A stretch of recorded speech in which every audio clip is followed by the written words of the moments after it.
Welcome to Success Weekly with James Tharris, a weekly dose of thought-provoking ideas and helpful tips on improving your mindset. And now, here's your host, James Tharris. Hello and welcome to another episode of Success Weekly. I'm your host, James Tharris, and I'm very excited. Today is Monday, December 4th, 2017, and my goodness, how fast this year has come. We are right in the middle of the holiday season, and this coming Sunday is going to be my Florida school's very first ever Christmas party and awards banquet. I'm super stoked about this. We're going to be unveiling our charter member plaque to the students and families, and we're going to be showing the 2017 video yearbook that I've been working on for the past few weeks. I'm very excited about that, and I think the students are going to love it, even though I haven't been able to spend as much time as I normally have in the past. They're going to get to see the school being built from the moment we signed the lease up until it got completely built out, and our opening day, and then of course see themselves in classes and some of the special events that we've hosted and things that they've probably already forgotten about. So really excited about that. Today I'm going to be talking about something that I recently had the aha moment and thought, wow, this would be a great subject matter for the podcast. And it comes from my book. If you've been listening to my podcast, I've been working on this book called Tom Gu, The Quest of the Four Friends, and it's going to be out sometime early next year. I actually could have had it out right now. It could be done and in my hands, but I would not have been happy with the product. And that's what I'm going to talk to you about today, because I've written several books, and two of them are currently available on Amazon, and this one that I'm working on right now should be available on Amazon within the next, let's say, 30 to 60 days. It all depends on something here. And this is the message for today's podcast for successful people, what they do. This is successful people do this, unsuccessful people maybe don't do it enough. And I say it like that because I used to not do it enough. I did it in certain areas of my life, in certain areas of my martial arts training, but then there were certain areas that I didn't do it as much in, and writing my books, unfortunately, was one of those areas. And the very first book that I wrote was more of I would call it an extended pamphlet. It was about 50 pages long, and it was a martial arts business book that I had written strictly for people who own martial arts schools. And it was. I still have it, and someday it's on my back burner to rewrite it and add to it. I felt that I did a pretty good job in the beginning, but what I didn't do back then was I didn't double check and re-edit things as much as I could have. I did some re-editing and things, but certainly not enough. And the books that I've written, the other one, that was not one that I published to put up on Amazon, and it's not available there. I still give it out as a gift occasionally to somebody. But the first book that I released was called Korean Kung Fu, The Chinese Connection, and I think I released it in 2008 or 2009, and followed right behind that with my book Successful Parenting, Restoring Lost Values in a Modern World. And both of those books, I did editing to them, and I thought that I had done enough editing to them until I sat down to reread them after they had been published and realized, oh my goodness, look at all of the errors that were in these books, and I had to go back and rewrite both of them. So I'm working on, and I'm actually going to have to rewrite my parenting book one more time, or go in and re-edit it. There were several little grammatical errors that somehow I didn't catch, and I believe that has a lot to do with our brains, the way that our brains process information, and they kind of self-correct things as it comes in, and sometimes we don't notice that there's an error on the page, and I think that's what happened. One of the other things I'm going to recommend that everybody does is to get, if you're writing a book or writing some kind of a research paper or something that is going to be written or put out in the world like that, have somebody else, have several pairs of fresh eyes look at it and give you their opinions and thought processes. Now, if it's something on editing, they might catch things you missed, but there might be some things that they catch and they give you an opinion on, well, I would restructure the sentence this way, or I would say this that way, or that particular sentence doesn't make sense to me. What exactly were you trying to say? And just that little process gets you to reevaluate things, and it helps your creativity. So each time that I've written a book, And I've got another book that I started writing. Back in 2014, I wrote 2 books consecutively. I wrote the updated version to my Korean Kung Fu book, and then I wrote another book, which was a leadership book, and it has leadership and success principles combined. And I thought that I had a masterpiece on my hands until I shopped it around to a few of my friends who also are authors, and I didn't get the glowing reviews that I thought I was going to get. And I went back and edited it and edited it and edited it. And I lost my motivation on it. I thought, wow, it was so easy the first time. And then when I went back to reread it, I realized, wow, these guys were right. There's not a whole lot of stuff here. There's a lot of fluff in this book. There's a lot of filler words and things. And when I started to cut those filler words out, my book basically got chopped in half. And that was one of the recommendations from one of my mentors who read it and said, you actually have 2 books here. You have a leadership book and you have a success book, and I would recommend you chopping them in 2 and doing that. So that's actually what I've done, but I had lost the motivation to do it, and so I haven't gotten back around to that, and someday I will get back to that and have 2 books in the wings that will hopefully turn out to be excellent books after I've had a few years that have gone by, that I'll be able to go back to them and read them with very fresh eyes and bring additional experience to those books and to the writing. So I'm excited about that. So the message here is today, check your work. And when you finish checking your work, check it again. And then when you finish checking it again, check it once more.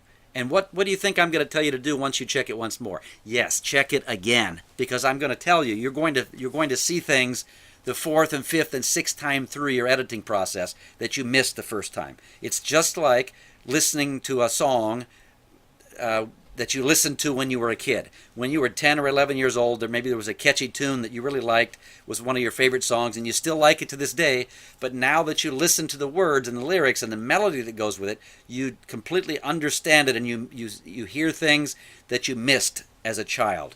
And the same thing goes for watching a movie. I know that you've had the experience where you've watched a movie, a television show, or a cartoon, maybe even a holiday cartoon of some kind, since they're on right now. And you caught things that you missed the first time that you saw them. And in some cases, maybe you've seen these movies, we're talking Christmas movies maybe, 10 times or more. And each time you watch them, you still pick up something that you might have missed before. Maybe it was something that was happening in the background of that scene, or a specific word or phrase that one of the characters said that you totally missed. Or maybe you have a better understanding of what they were actually trying to say that you didn't catch it the first several times of doing that. So that's what's happened to me with this book. I wrote the book very quickly in about 10 days' time and read it to my wife, and she gave me some suggestions. So that was the first good thing that I did. As I sat down, it was the first time I'd actually done this, and printed the entire book out, or excuse me, I printed out one chapter. I wrote a chapter a day and printed it out, took it home, and read it to the missus. And as I was reading it, I caught several things in the sentence structure that I said, oh, this doesn't make sense, and I have to, as I was reading it, I have to restructure it so that I can get my thoughts out correctly. And I took a pen and I immediately put pen to paper and made corrections to that piece of paper. But then my wife listened to it, and she would say, oh, well, I don't understand what's going on there, until I would read it in a specific tone. Oh, okay, I see what you're saying there. Maybe you could say it better by saying it like this. Or maybe that's the best place to end the chapter and start the next chapter with these words. And so it was really an eye-opening experience to have her do that. But then what I did was I went back and I did the edits to it and sent them to my typesetter. And I didn't realize when I first hired this gal many years ago that all she does is set the type, and she doesn't go through and read anything and check for grammatical errors and things. And that's the reason why I had so many errors in my first book that I had to correct.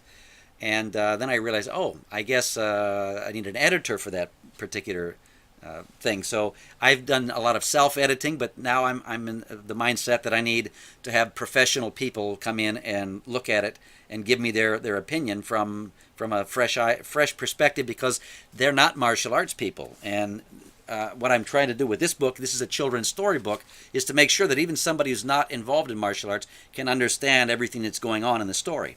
So anyway, I went back and I re-edited the things, and I sent it back to my typesetter, and she fixed all the problems there. And so I printed the book out again, and I went through and read it, and I probably found 100 mistakes in it, things that had to be edited again.